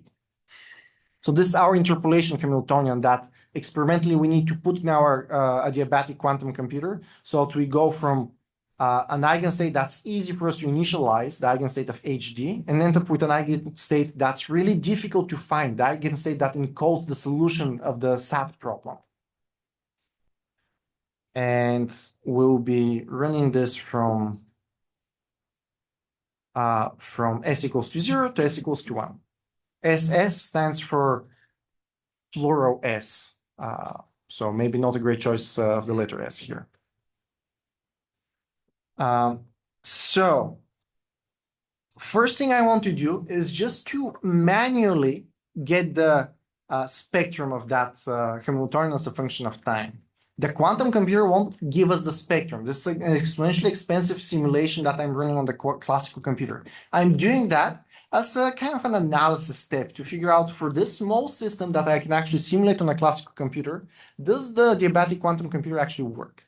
The adiabatic quantum computer will not be computing the spectrum. The adiabatic quantum computer will be hoping that this interpolation leads you from the initial eigenstate that you know to the final state you desire. And it's valid only when the adiabatic theorem is valid. But as an analysis step, let's just manually compute the spectrum. So what do I have here? I have eigenenergies of the dense version of the Hamiltonian at parameter point S for S in the list of S's. And then what I want to compute is, I want to compute the overlap between the lowest eigenenergy state. So eigenstates here, eigenstates gives me all eigenstates. And I'm taking the first one, and by taking the first one, I have the ground state of the Hamiltonian. This is GS, the ground state. And then I'm taking the solution that, again, I have pre-computed. The whole point of the adiabatic quantum computer is that it will give you this solution. But because it's a small problem, I can compute it in advance. And I'm going to get the overlap between the solution and the ground state. And that way, I'll get to see whether this algorithm actually works. If this overlap starts at a low value, that's expected. We don't start with our quantum computer being in the solution state. But if this overlap grows as I'm moving S from a small number to a high number, as I'm interpolating from HD, the mixed Hamiltonian, to HP, the problem Hamiltonian, then this means that at least the eigenstate at the end is the one I actually desire. This is kind of showing that in principle, if the adiabatic theorem is correct, I will have a correct solution. So let's run all of this and let's plot it. I've already defined H. Well, that's fine. I've defined it correctly. Let's run the rest. Why is it unhappy?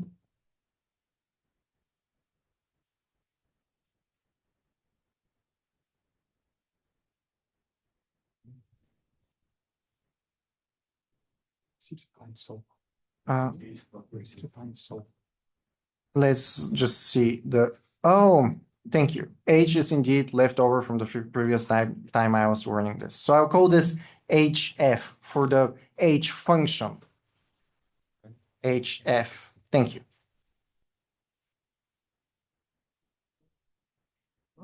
I updated slightly what's online. So the fix should be there.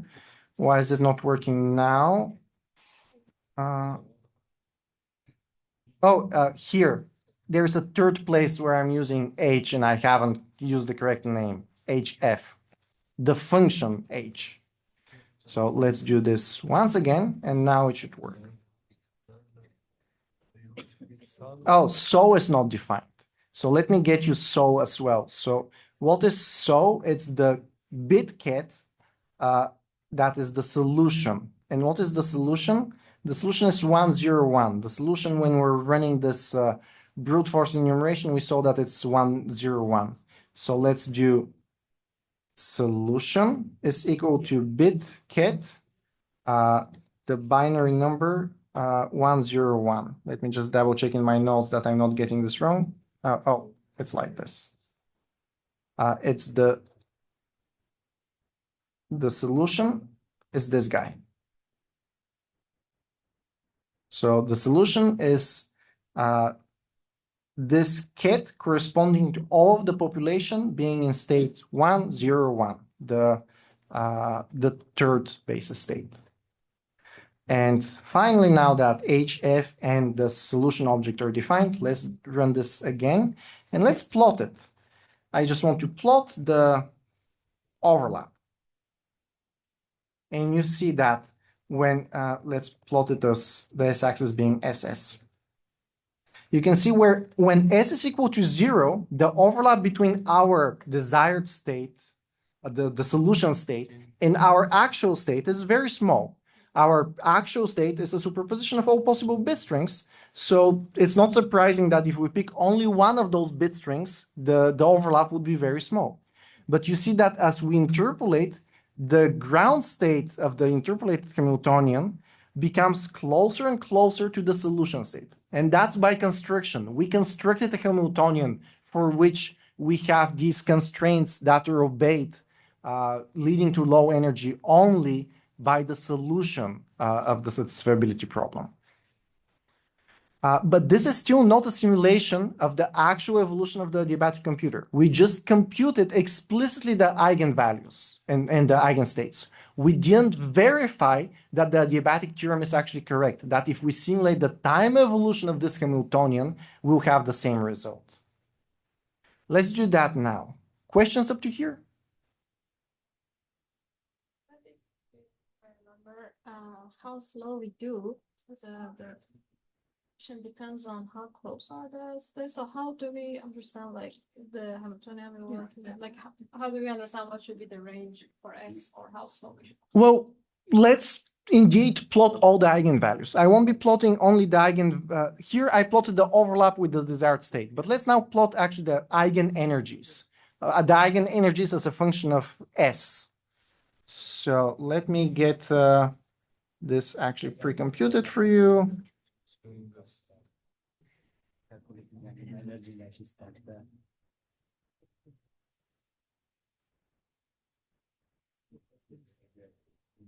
I'm just copy pasting some plotting code that already exists that uses the thing that we just computed.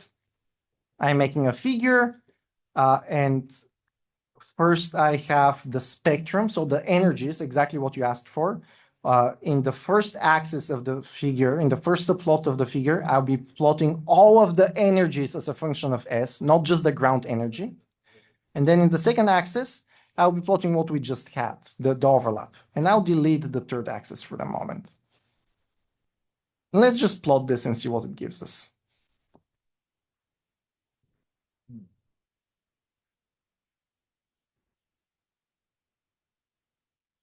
So the ground energy starts low, goes a little bit up, and goes back down. And indeed, you can see that excited energies, they also move around. The energy of the first wrong solution does approach the energy of our correct state. And if you know the adiabatic theorem states that we do get the final solution only if this energy gap is large compared to the time scale at which we're simulating. And this is the last thing I want to show you, that the adiabatic theorem, with a tool like this, you can make a nice demo to verify it. Again, this is not something you can do to analyze a real large-scale problem, because we're simulating the quantum computer, and we're simulating linear algebra properties of the quantum computer that the experimentalist doesn't actually have direct access to. But this is really convenient if you're trying to understand the properties of the system as a whole. That's why I'm using it as an example of using these analog simulators that have access to all of the linear algebra behind the Hamiltonians and the state vectors, because a simulator that's focused on simulating circuits will not give you this information because it's meant to represent the API that a quantum computer will show you. But a simulator like this is a very good if you're interested in the actual physics and the properties of the Hamiltonian and so on. So the last thing I want to plot here is not, again, this is not time, this is some interpolation variable. I want to show whether we actually get this result if we interpolate fast versus if we interpolate slow. I want to finally simulate the time evolution as opposed to at each time step directly evaluating the eigenstates themselves. Here, up to now, there has been no time evolution simulation. I have just picked the Hamiltonian at a given time step, and I have gotten its ground state. I want to check whether that ground state will actually be tracked if I do the time evolution, which is the statement of the adiabatic theorem. So let's minimize this. And here, let's actually do the simulations. And I'll copy paste the simulation code as well. It's actually fairly small piece of code.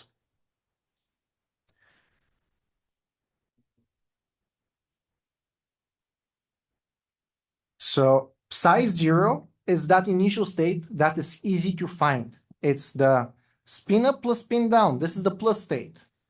Normalizing it, the division by square root of 2, not too interesting. So this is the normalized plus state. And this just takes the tensor product of n plus states. Our ground state is the superposition of all possible computational basis states. This is nothing more than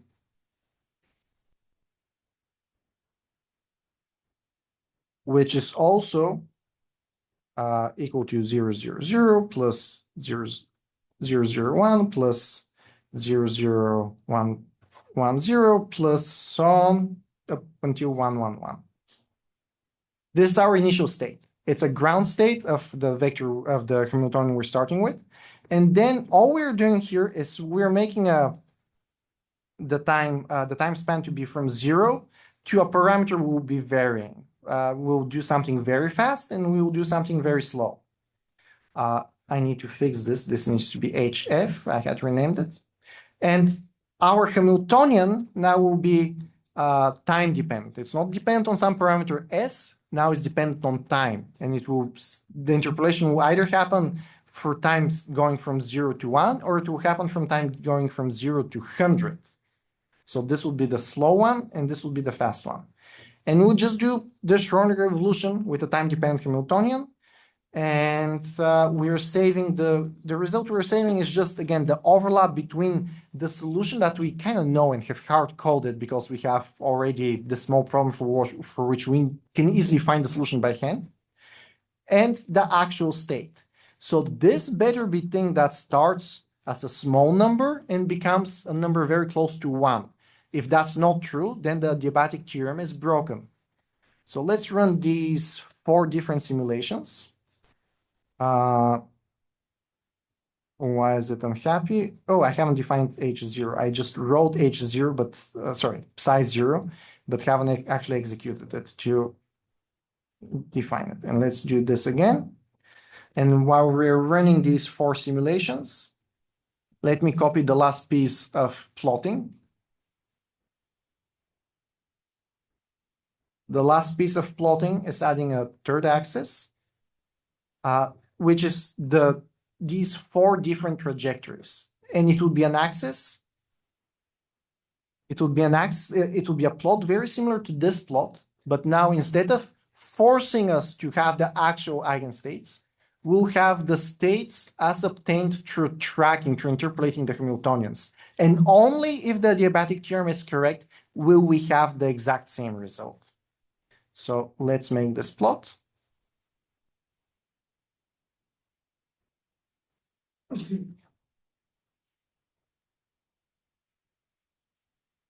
And you can see that for the slow one, t equals 100, this purple curve indeed matches the ideal case. So actually interpolating through time the Hamiltonian does lead to the state of the system tracking the instantaneous ground state. But if we do it very quickly, the state barely changed. We have no overlap between our actual state of the system and the desired state. So this plot is a numerical representation of the adiabatic theorem. Slow evolution leads to tracking the ground state of your interpolated Hamiltonian, while fast evolution just leads to something completely unknown. Yeah, questions up to here? Yep. Small adaptive time step. I am relying on the ODE solver to be smart enough to do that. Because the dynamics are so simple, I really don't need to help it. Well, if you're using an ODE solver from 30 years ago, like QTIP, you might need to give it a little bit of help. But no, any ODE solver from the last half century will probably deal with this fine. For stiff problems where you have a lot of oscillations, you might need to fine-tune things a little bit, but the differential equations library created by Chris, the person that broke our demo earlier today, does have an enormous amount of introspection capabilities that make it very easy to dynamically change time steps, to auto-detect instabilities, to dampen instabilities. Like if you're a geek about differential equations, you would have a lot of fun with that library. And that library is used behind the scenes for this tool. Yeah, There's another question. If I have, let's say, not these Hamiltonians and something else, how do you make sure that the gap doesn't go? You don't. The adiabatic algorithm is not a good algorithm. It's a great algorithm to showcase hand-wavy capabilities, but there's so many landscapes, cost landscapes, optimization problems for which a classical algorithm is lightningly fast and for which you have an exponentially small gap. On the basis of the adiabatic algorithm, the QuaWa algorithm was built. And on the basis of the QuaWa algorithm, other algorithms have been built. And for some of those algorithms, 2 years ago, someone finally proved that there is actually an exponential advantage to use the quantum algorithm. But no, the adiabatic algorithm is just fun. It's not practical. Related to that, physics question. If like a set problem we thought the ground state had a degeneracy, that would be some. You get some messy plots, and I had the misfortune of making a problem like that for homework for my class a few years ago, and then the students were having difficulty with it because I didn't sanitize it. But yeah, you need some. There is additional post-processing steps to deal with the multiplicity of your eigenspace. I want to stress one thing. While sure, learning about the algorithm, the adiabatic algorithm on its own is fun, the reason I'm showing this problem is because I want to stress there are tools and APIs and abstractions that make it easy to work with the spectra of Hamiltonians and with time dependencies and so on. And knowing that those tools exist is pretty important for any like low-level quantum hardware simulation.